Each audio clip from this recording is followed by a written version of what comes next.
विधानसभा में आप लोगों ने संभल पर ये मुद्दा उठाया, क्या कहना चाह रहे थे आप?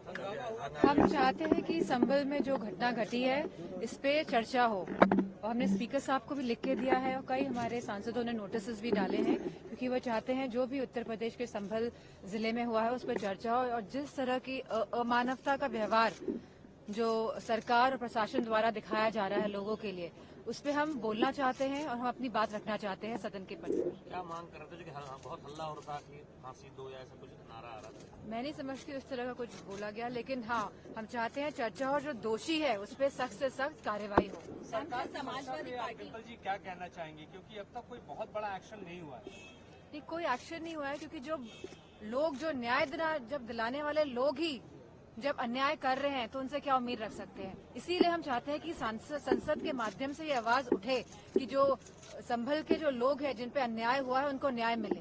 आगे का कदम क्या होगा आप लोगों का? हमारी यही लगातार डिमांड रहेगी स्पीकर साहब से कि हमको बोलने का मौका दिया जाए संसद में। समाजवादी पार्टी के डेलीगेट जिस तरह से लोकतंत्र की हत्या हुई है संभल में, और जिस तरह से लोगों को प्रताड़ित किया जा रहा है, और जिस तरह से गलत एफआईआर लिखवाई जा रही है लोगों पे अभी भी, और जिस तरह से जो लोग जिनकी हत्या कर दी गई है पुलिस और प्रशासन द्वारा, उनके परिवार वालों को सताया जा रहा है और एक तरह का दबाव बनाया जा रहा है कि वो कहें कि दो गुटों में आपसी मतभेद के कारण ही फायरिंग हुई है, जहां पुलिस प्रशासन की वीडियोग्राफीज हैं कि जिस तरह लोगों को गोलियां चलाई जा रही है। तो हम चाहते हैं जिन शासन और प्रशासन वालों की इसमें जो वीडियोग्राफी में जो फोटोग्राफ्स है उन पे एकदम एक्सट्रीम हम चाहते हैं कि एकदम एक्सट्रीम इसमें सरकार फैसला ले, उनको टर्मिनेट किया जाए। मैम पुलिस कह रही है कि पत्थर चलाए जा रहे थे। जी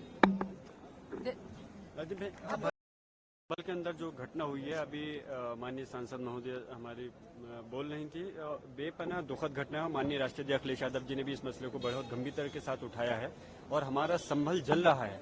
संभल के अंदर जो पुलिस प्रशासन का पूरी तरह से इस घटना को अंजाम देने में इसमें हाथ है और पूरी अपनी लापरवाही और नाकामी को छुपाने के लिए लगातार अपने बयान को बदल रहे हैं। आपने देखा होगा पहले बयान उन्होंने दिया कि पुलिस और प्रशासन पुलिस की तरफ से कोई गोली नहीं चली, और उसके बाद में जब वीडियो वायरल हुई तो बैकफुट पे नजर आ रहे हैं। फिर उसके बाद उसको दूसरा रुख दे रहे हैं, कह रहे हैं कि दो गुटों के बीच में ये संघर्ष हुआ।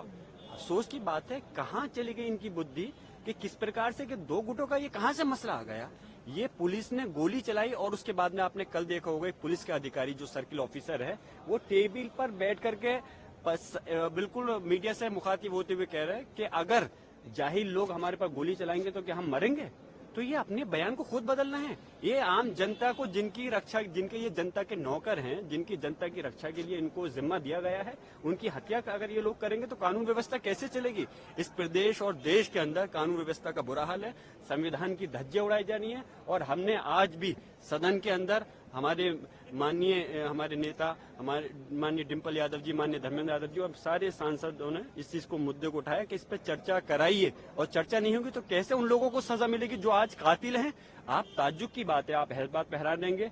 वहाँ डिस्ट्रिक्ट में डीएम कह रहे हैं कि हमने एक जांच बैठा दी है, और जांच भी जो लोगों पर आरोप है अगर वही लोग जांच करेंगे तो कैसे हक और इंसाफ मिलेगा। इसकी जांच सिटिंग हाई कोर्ट के जज से होनी चाहिए, हमारी मांग है। और जो इसमें अधिकारी दोषी हैं, चाहे के विश्नोई जो पुलिस अधीक्षक संभल है या सीओ अनु चौधरी है, उनके खिलाफ हत्या का मुकदमा दर्ज होना चाहिए। सीधे गोली स्टेट फायरिंग कर रहे हैं और वो जेल की सलाखों के पीछे होनी चाहिए, हमारी मांग है। तभी इन लोगों को इंसाफ मिलेगा जिन लोग पीड़ित परिवार हैं। जैसे अभी बताया कि पीड़ित परिवार के लोगों को परिवार को उठा करके लेके गए वहां से, घर से उन पर दबाव बनाया जा रहा है कि उनसे खाली कागज पे, कोरे कागज पे सिग्नेचर अंगूठे लिए गए और उनकी तरफ से मुकदमा दर्ज कर दिया गया है कि हम लोग गुजर रहे थे, दो पक्षों में फायरिंग की, उस पर हमारी गोली चल गई। ऐसा जुल्म ज्यादती होगा तो क्या कानून रहेगा। आप लोग चौथा स्तंभ है, मेरी मांग है आप लोग सच्चाई दिखाइए। पार्टीज भी आप लोगों के साथ बिल्कुल पूरी हमारी सपा के साथ में, समाजवादी पार्टी के साथ इस संभल की घटना पर पूरे इंडिया गठबंधन साथ है और सब चाहते हैं इस पर चर्चा होनी चाहिए और उन दोषी अधिकारियों के खिलाफ सख्त एक्शन होते हुए कार्रवाई होनी चाहिए। एक सीसीटीवी फुटेज भी दिखाया है जिसमें ये दिखाया जा रहा है कि कैसे दो गुटों के एक गुट के लोग हैं जिन्होंने मुंह पे कपड़ा बांधा हुआ है, देसी पिस्टल मिली है और कैसे वो इंसाइट कर रहे हैं क्राउड को। आपको इस सीसीटीवी फुटेज मैं एक बात कहना चाहूंगा, इस प्रश्न के लिए आप ही लोग मुझसे अच्छा जवाब देते तो चौथा स्तंभ होने के नाते मुझे और खुशी होती।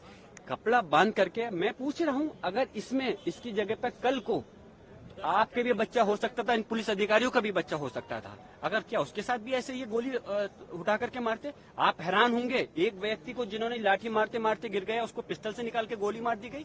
ये कोई दूसरी देश के नागरिक इस देश के दुश्मन थोड़ी हैं। इस हिंदुस्तान के सिटीजन है, नागरिक हैं, उनके साथ में ऐसा जुल्म ज्यादती अत्याचार। और मैं एक बात और बताता चलूं, ये कोई हिंदू मुस्लिम का झगड़ा नहीं है, कोई संभल के अंदर कोई हिंदू सामने नहीं है। अरे हिंदू तो छोड़ दूर की बात है, तो फिर मुसलमान आपस में कहां से सामने आ जाएंगे? ये तो तंत्र को सामने ला करके चंद शरारती तत्व थे, जो 8 लोग थे जिन्होंने दायर की है। बाकी पुलिस और प्रशासन इस घटना का जिम्मेदार है। एक अगर सर्वे कंप्लीट हो गया था, दूसरी सर्वे कराने का डीएम को कहां से आदेश दे सकता है? कोर्ट आदेश देते, हमने सम्मान करा, दूसरे सर्वे भी करा दिया गया और उसके बावजूद आप गोली चला रहे हो हमारे लोगों पर। आपके खिलाफ एफआईआर है, आप पर आरोप लगाए जा रहे हैं। जिसकी क्या कहें, जिसकी लाठी उसकी बहस, जो चाहे कर लें, आज सरकार उनके हाथ में है। इससे आप अंदाजा लगा सकते हैं कि किस प्रकार जब जो व्यक्ति, यानी कि मैं अगर उस समय घटना पे मौजूद नहीं था, बेंगलोर हूँ, आउट ऑफ स्टेशन हूँ, तो उसके बावजूद जिस दिन ये सर्वे हुआ उस दिन घटना नहीं हुई, मैं मौजूद था। जुमे के दिन जिस दिन नमाज से रोका गया मैं मौजूद था, तो कोई घटना नहीं हुई। और जिस दिन मैं मौजूद नहीं हूँ तो बलवा मैंने करा दिया। इन लोगों को तो नोबेल प्राइज मिलना चाहिए जिस प्रकार से ये काम कर रहे हैं। और शर्म, पूरा देश शर्मसार है और देश नहीं पूरे दुनिया के सामने देश की जो छवि खराब हो रही है। मैं मांग करता हूं कि प्रधानमंत्री महोदय को आगे आना चाहिए और इसमें जाकर के हालात को देखें। मणिपुर नहीं बनाए संबल को, मणिपुर के अंदर तो उन्होंने जाने की जहमत नहीं करी, लेकिन संबल का जो सूरत हाल हो रही है, बहुत अफसोस की बात है। जो हट धर्मी तानाशाही चल रही है, इस पे लगाम लगनी चाहिए। जो अननेम्ड एफआईआर हुई है, उनकी आड़ में लोगों को परेशान किया जा रहा है, टॉर्चर किया जा रहा है, उसको तुरंत रुकना चाहिए। ऐसी हमारी सारी माननीय सांसदों की मांग है, समाजवादी पार्टी के इंडिया गठबंधन की मांग है। बहुत बहुत शुक्रिया।